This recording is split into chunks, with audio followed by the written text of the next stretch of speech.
এগুলো কী জিনিস। ভিডিওটি শেষ অবধি দেখার জন্য অনুরোধ রইল, তাহলে বুঝতে পারবেন।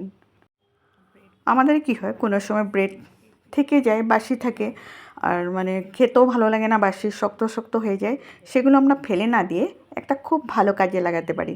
যার বাড়িতে নাকি চপ টপ ইউজ করা হয়, আমরা তো ব্রেড ক্রাম্ব আমরা কিনে আনি, পয়সা দিয়ে কিনে আনার থেকে বাড়িতে সেই বাসি ব্রেড দিয়ে যদি আমরা খুব সহজে বানিয়ে নিতে পারি, তাহলে আমরা কেন কিনতে যাব। আমি তার জন্য আপনাদেরকে দেখাচ্ছি যে আমি কিভাবে বাড়িতে তৈরি করে রাখি।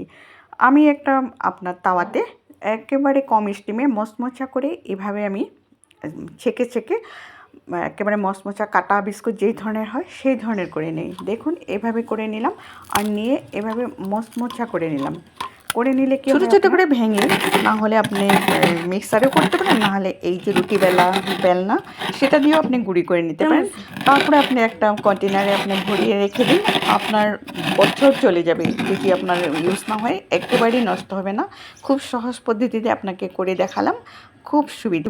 আশা করি আপনাদের বুঝতে একেবারেই অসুবিধা হয়নি।